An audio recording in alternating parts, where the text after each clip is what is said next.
बार नैमिषारण्य के निवासी ऋषियों ने संसार के कल्याण कार्य सूत जी से पूछा, हे सूत, करार कली काल में लोगों के बालक किस तरह दीर्घायु होंगे, सो कहिए। सूत जी बोले, जब द्वापर का अंत और कलयुग का आरंभ था, उसी समय बहुत सी शोकाकुल स्त्रियों ने आपस में सलाह की कि क्या इस कलयुग में माता के जीवित रहते पुत्र मर जाएंगे। जब वे आपस में सब कुछ निर्णय नहीं कर सकी, तब गौतम जी के पास पूछने के लिए गई। जब उनके पास पहुंची तो उस समय गौतम जी आनंद के साथ बैठे थे। उनके सामने जाकर उन्होंने मस्तक सिर झुकाकर प्रणाम किया। तदंतर स्त्रियों ने पूछा, हे प्रभु, इस कलयुग में लोगों के पुत्र किस तरह जीवित रहेंगे? इसके लिए कोई व्रत या तप हो तो कृपा करके बताइए। इस तरह उनकी बात सुनकर गौतम जी बोले, आपसे मैं वही बात कहूँगा जो मैंने पहले से सुन रखी है। गौतम जी ने कहा, जब महाभारत युद्ध का अंत हो गया और द्रोण पुत्र अश्वत्थामा के द्वारा अपने बेटों को मरा देखकर जब पांडव बड़े दुखी हुए, तो पुत्र के शोक से व्याकुल होकर द्रौपदी अपनी सखियों के साथ ब्राह्मण श्रेष्ठ धौम्य के पास गई और उसने धौम्य से कहा, हे विपेंद्र, कौन सा उपाय करने से बच्चे दीर्घायु हो सकते हैं? कृपा करके ठीक ठाक कहिए। धौम्य बोले, सतयुग में सत्य वचन बोलने वाला, सत्याचरण करने वाला समदर्शी जिमुतवाहन नामक एक राजा था। एक बार वह अपनी स्त्री के साथ अपने ससुराल गया और वहीं रहने लगा। एक दिन आधी रात के समय पुत्र के शोक से व्याकुल कोई स्त्री रोने लगी, क्योंकि वह अपने बेटे के दर्शन से निराश हो चुकी थी। उसका पुत्र मर चुका था। वह रोती हुई कहती थी, हाय, मुझ बूढ़ी माता के सामने मेरा बेटा मरा जा रहा है। उसका रुदन सुनकर राजा जिमुतवाहन का तो मानो हृदय विदीर्ण हो गया। वह तत्काल उस स्त्री के पास गया और उसने पूछा, तुम्हारा बेटा कैसे मरा है? बूढ़े ने कहा, गरुड़ प्रतिदिन आकर गांव के लड़कों को खा जाता है।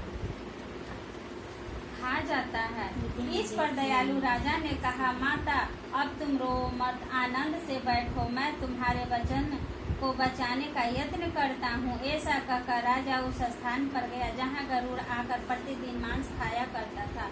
उसी समय गरुड़ भी उस समय टूट पड़ा और मांस खाने लगा। तब अतिशय तेजस्वी गरुड़ ने राजा को बायां अंग खा लिया तो झटपट राजा ने अपना दाहिना अंग फेर कर गरुड़ के सामने रख दिया।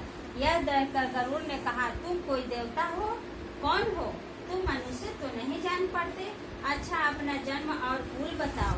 पीड़ा से व्याकुल मन वाले राजा ने कहा, हे पक्षीराज, इस तरह के प्रश्न करना व्यर्थ है। तुम अपनी इच्छा भर मांस खाओ। यह सुनकर गरुड़ रुक गए और बड़े आदर से राजा के जन्म और कुल की बात पूछने लगे। राजा ने कहा, मेरी माता का नाम है सैप्या और मेरे पिता का नाम है शालिवाहन। सूर्यवंश में मेरा जन्म हुआ है और जिमुतवाहन मेरा नाम है। राजा की दयालुता देखकर गरुड़ ने कहा, हे महाभाग, तुम्हारे मन में जो अभिलाषा हो वह वर मांगो। राजा ने कहा, हे पक्षीराज, यदि आप मुझे वर दे रहे हैं तो वर दीजिए कि आपसे अब तक जिन प्राणियों को खाया है वे सब जीवित हो जाएं। हे स्वामी, आपसे यहाँ बालकों को न खाए और कोई ऐसा उपाय करे कि जहाँ जौ उत्पन्न हो वे लोग बहुत दिनों तक जीवित रहें। धौम्य ने कहा, पक्षीराज गरुड़ राजा को वरदान देकर स्वयं अमृत के लिए नाक लोग चले गए।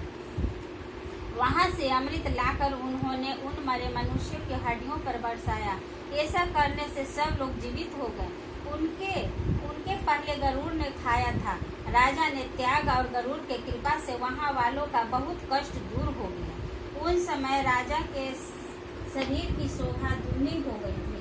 राजा की दयालुता देखकर गरुड़ ने फिर कहा, मैं संसार के कल्याण का एक और वरदान दूंगा। आज आश्विन कृष्ण सप्तमी से रहित शुभ अष्टमी तिथि है।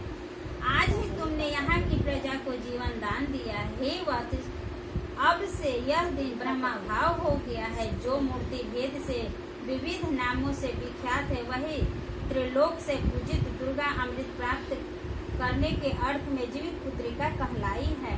सो इस तिथि को जो स्त्री जीवित पुत्रिका की और उसकी आकृति बनाकर तुम्हारी पूजा करेगी, तो दिनों दिन उनका सौभाग्य बढ़ेगा और वंश की भी बढ़ती होती रहेगी। हे महाभाग, इस विषय में विचार करने की भी आवश्यकता नहीं है।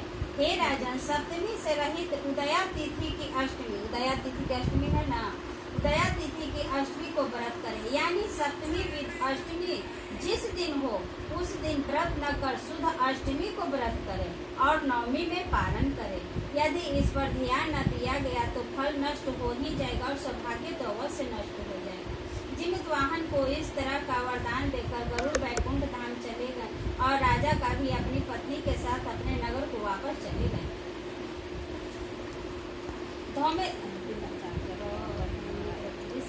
धौम्य द्रौपदी से कहते हैं, हे देवी, मैंने यह अतिशय दुर्लभ व्रत तुमको बतलाया है। इस व्रत को करने से बच्चे दीर्घायु होते हैं। हे देवी, तुम पूर्वोक्त विधि से यह व्रत और दुर्गा जी का पूजन करो तो तुम्हें अभिलाषित फल प्राप्त होगा। मुनिराज धौम्य की बात सुनकर द्रौपदी के हृदय में एक प्रकार का कौतूहल उत्पन्न हुआ और पूर्ववासिनी स्त्रियों को बुलाकर उनके साथ उत्तम व्रत किया। गौतम ने कहा, यह व्रत और उसके प्रभाव को किसी एक चिन्ह ले सुन लिया और अपनी सखी सियारिन को बतलाया। इसके बाद वह पीपल के वृक्ष की शाखा पर बैठकर उस चिन्ह ने और उस वृक्ष के खोते में बैठकर सियारिन ने भी व्रत किया।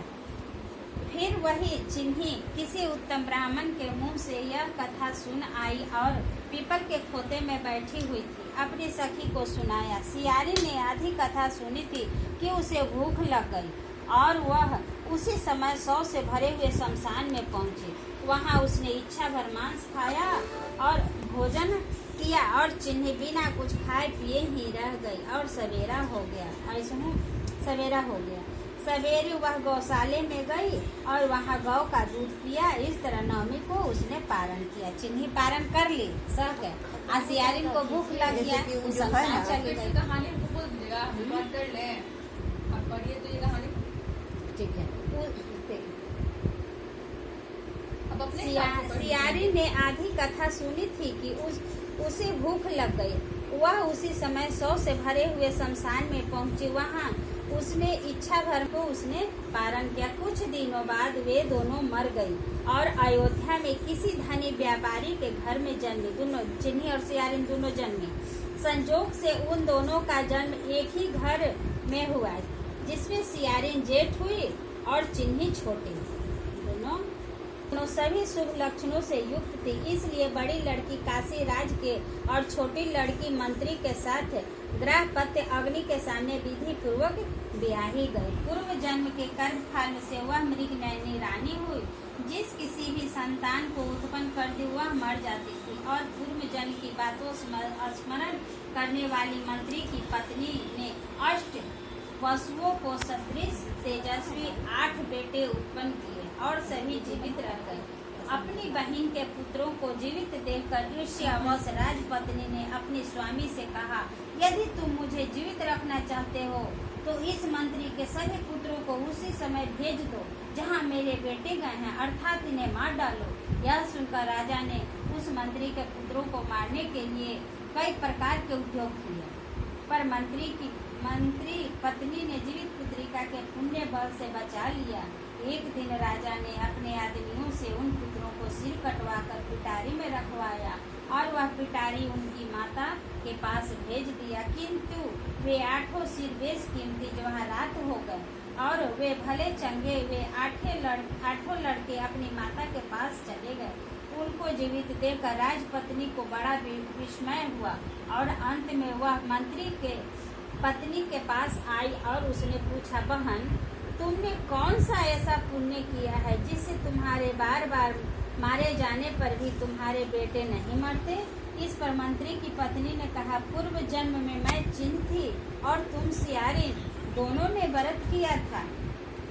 तुमने व्रत को नियमों की भली भांति पालन नहीं किया था और मैंने किया था। इसी दोष से हे बहन, तुम्हारे बेटे नहीं जीते हैं। ओ राजरानी, अब तुम भी उस जीवित पुत्री का व्रत करो तो तुम्हारे बेटे दीर्घायु होंगे। मैं तुमसे सच सच कह रही हूँ। उसके कथानुसार रानी ने व्रत किया। तभी से उसके कई बेटे सुंदर और दीर्घायु होकर बड़े बड़े राजा हुए। सूत जी कहते हैं कि इस प्रकार का आनंद देने वाला मैंने यह दिव्य व्रत बतलाया। स्त्री चिरंजीवी संतान चाहती हो तो विधि पूर्वक यह व्रत